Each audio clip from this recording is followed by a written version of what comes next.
hozirgi bo'layotgan situatsiya bo'yicha va alt sezon qachon keladi o'zimni analizimni beraman. Itak, buning uchun bizga kerak bo'ladigan grafiklar, saytlar tradingview.com bu yaxshi sayt. Bu sayt bo'yicha foydalanaman, juda ham ko'p kripto bilan shug'ullanayotganlar foydalanadi. CoinMarketCap, Twitter обязательно kerak bo'ladi. Itak, ketdik. Tradingview.comda biz o'sha anani ochamiz, Total 2 saytni ochamiz.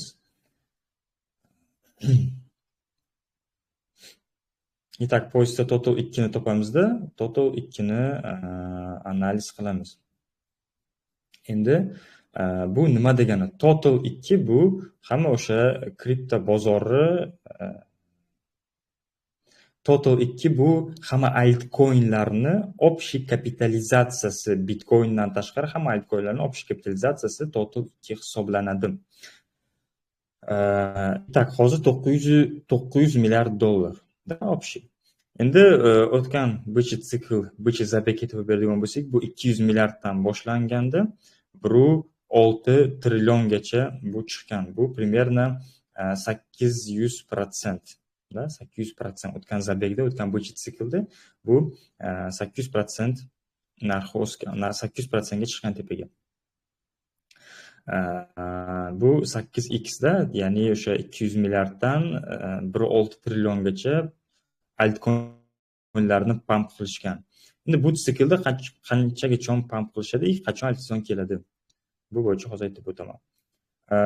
Mana bu ko'rishimiz mumkin. Hozir 905 milliard da. 905 milliard, biz mana bu zonadamiz va bu 1,6 dan, ya'ni pastga tushdi. Endi nima uchun pastga tushyapti? Birinchidan, ikkinchidan o'sha mana bu yerda skrytый alt sezon qilishdi, ya'ni skrytый, mana bu yerda skrytый pump qilishgan. Ya'ni skrytый hamma alt sezon keldi deb o'ylasin deb turib, skrytый alt sezon, skrytый pump qilishdi, 1,6 gacha raskachat qilishdi. O'shanda juda ham ko'p odamni bozorga засаживать qilishdi, ya'ni bu yerda narx o'sganda, уже hamma altcoinlar narxi o'sguncha juda ham ko'p odam o'yladi, что alt sezon keldi deb. Hamma blogerlar, hamma bloger, influencer hammasi o'yladi alt sezon keldi deb. Keldi deb, lekin afsuski kelmagan alt sezon. Men ham o'ylagandim, что alt sezon keldi deb bu yerda. Примерно, chunki bu sikldan keyin, mana bu grafikdan keyin skrytый manipulyatsiya qilishdi va alt sezon keldi deb o'ylab bizni aldab o'sha ozgina pump qilishdi. Juda ham ko'p odam bozorga kirdi. Bozor kirgandan keyin hozir spesialniy house turib pastga tushirishyapti. Ya'ni bu yerda уже juda ham ko'p odam kirganlar, mana bu yerda уже sotib yuborishyapti. Men o'ylayman, что bu tushish, mana падение где-то shu diapazongacha примерно tushadi, ya'ni yana 300 milliardcha pastga tushadi. Hozirgi situatsiya bo'yicha, Tramp qilayotgan poshlinalari bo'yicha bu situatsiya pastga tushadi. Примерно 600 milliard dollargacha bu narsa tushadi. Tushgandan keyin biz где-то bu где-то осенью, ya'ni kuzlarda alt sezon kutishimiz mumkin, kuzlarda bichi sikl kutishimiz mumkin. Lekin men hozir o'ylayman, hozircha biz alt sezonni kutmaymiz va hozircha bu sikl, bu падение shunaqa grafik bo'lib turib pastga bunday bu примерно pastgacha tushadi. Ya'ni chiroyli chizaman. Bunday примерно shunaqa grafik bo'lishi mumkin. Bundan keyin qanaqadir mana bu yoqdan keyin уже sekin ko'tarilib ketishi mumkin. Ya'ni bu yilning oxiri примерно bo'lishi mumkin da, meni o'ylashim bo'yicha. Ya'ni bu siklda men o'ylayman, bu siklda в целом qanaqani Total 2 ni, ya'ni hamma altcoinlarni shu значенияларdan, 600-700 milliarddan, shu значенияларdan men o'ylayman, что tepaga olib chiqishadi. Ya'ni bu rayon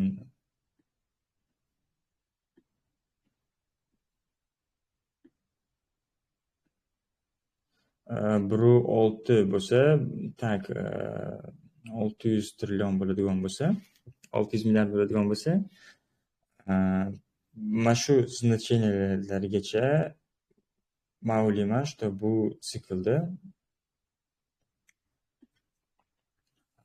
siklda altcoin'larni pump qilishadi, ya'ni shu значение bo'yicha Q2, Q5, Q4 trilliongacha bu siklda altcoin'larni pump qilishadi. Endi bu pump qachon keladi? Bu qachon kelishi uchun alt sezon o'zi qachon keladi? Bu случайda alt sezon bichit sikl keladi. Birinchidan pul pechat stanok bo'lgandan keyin, ya'ni pul pechat qilish boshlagandan keyin, ikkinchida odamlarda euforiya bo'lishi uchun. Hozir bozorni ko'rib turibmiz, hozir odamlarda euforiya yo'q, hozir qo'rquv, ishonchsizlik hamma sotib yuboryapti. Ya'ni hozir unaqa o'sish uchun situatsiya emas. O'sish uchun situatsiya emas. Qachon alt sezon keladi? Ya'ni hozir alt sezon kelishi uchun bozor plus-minus yaxshilanishi kerak va pechatniy stanok ishga tushishi kerak. Pechatniy stanok ishga tushishi uchun pul pechat qilinishi kerak bo'ladi. Ya'ni pechatniy stanok ishga tushishi kerak. O'tgan siklda ko'rsak bo'ladi. Mana qachon, mana 2020-yil yanvarda примерно pechatniy stanok ishga tushgan va 15 trilliondan pul pechat qilishgan. 4 trillion pechat qilingan pul, adashmasam. Mana Q18-19 trilliongacha pul pechat qilingan. M2 money stock nima degani? Bu hamma наличный pullar, hamma o'sha bozordagi pul obyomi M2 deyiladi. Bu haqida men postda tepaga ham qo'yganman. Вот. Endi bu siklda ham o'sha pechatniy stanok ishga tushganda, ya'ni pul pechat qilishganida, где-то aşağıdan где-то 4-5 trillion pechat qilinganda pul.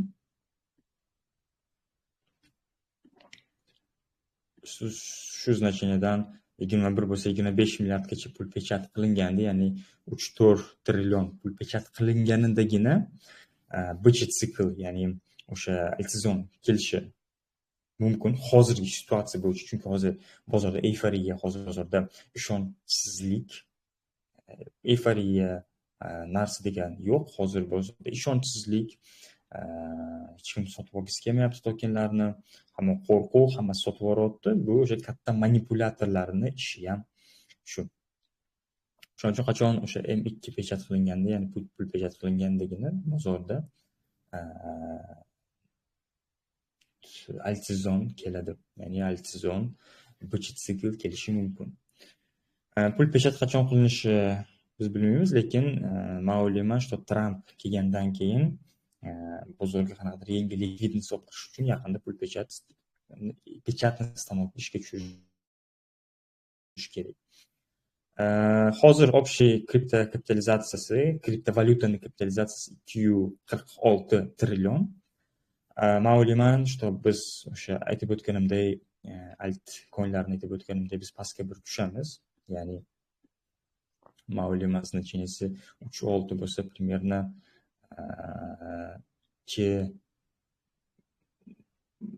shu значенияларgacha tushsa kerak, 1.8 значенияларgacha tushsa kerak, ya'ni grafik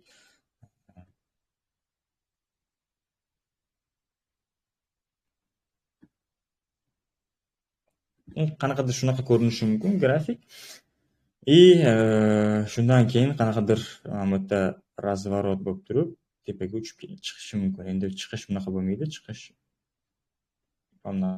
qanaqadir bo'lishi mumkin. Примерно men ko'rayotgan grafik. Men bu siklda ma'luma kripto bozori hozir 2.5 bo'lsa, men o'ylayman kripto bozorini shu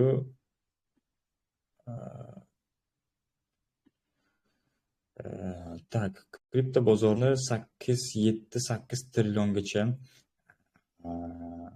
7-8 trilliongacha pump qilishadi.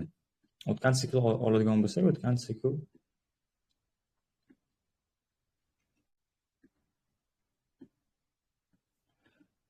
o'tgan sikl oladigan bo'lsak, o'tgan siklda bu mana o'tgan sikl 2023-yil. 2023 da mana bu o'tgan sikl, mana bu yo'lda примерно o'tgan sikl. Ya'ni mana ko'radigan bo'lsak, 300-400 milliard dollar bo'lgan kripto bozor, kripto kapitalizatsiyasi. 300 milliarddan примерно 2-4 eng katta значениесі bu 2021-yil mana 3 trilliongacha pump qilishdi. Ya'ni 300 milliarddan 3 trilliongacha pump degani bu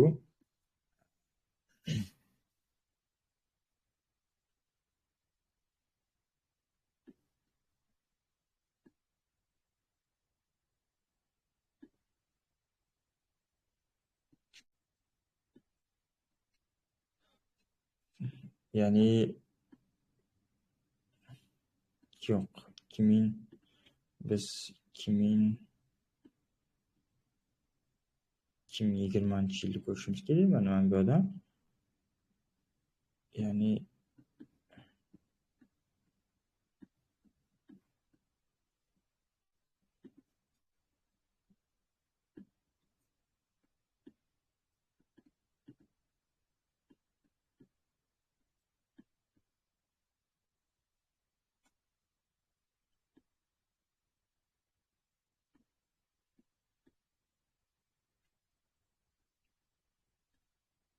e,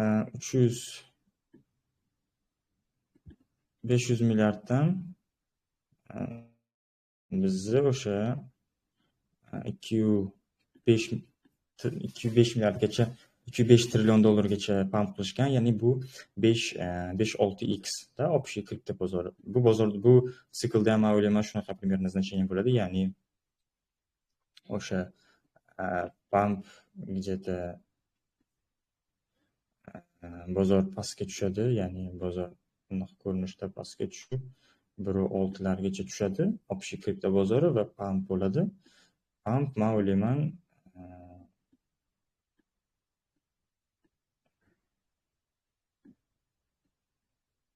o'ylayman shu где-то 6 trillion minimalniy mana значение ham 6 trilliongacha bu safar pump qilishadi kripto bozori.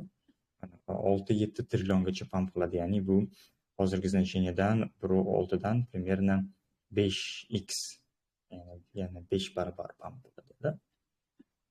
Bu mani prognozlarimdan biri. Nima bo'lgan taqdirda ham hozircha altizon sotganlar uchun aytib o'taman. Altizon hozircha kelmaydi. Altizonga hali bor, ko'chit siklga hali bor. Umid qo'ymanglar. Tokenlar 5, 10, 20, 30, 40%, 50% bo'lsa yana pul vложить qilib shoshilib qo'ymanglar, chunki hali bozorga kirish uchun juda ham ko'p moment bo'ladi. 50% bu odamni, ya'ni manipulyatorlarni o'sha strategiyalardan biri. Odamni o'sha euforiya qilib turib, spesialni o'sha euforiya qilish va spesialni odamni nima qilish,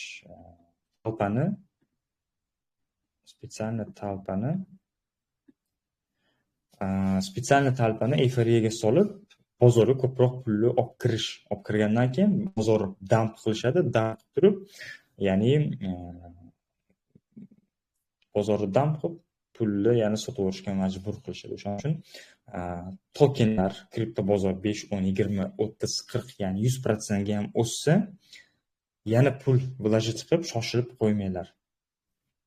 Sotib oldingizmi, faqat bozor pastga tushguncha sotib oling. Hozir bozor pastga tushdi, sotib olasiz. Bozor pastga tushdi, sotib olasiz. Sekin-sekin shunaqa qilib sotib olib, monetalaringizni, ya'ni portfelingizni ko'paytirasiz, portfelingizni to'g'ri management qilasiz. Portfel to'g'ri management va qachon sotib olish haqida ham bitta post qo'yaman. O'shaning uchun kanalga kuzatib boring. Hammaga rahmat.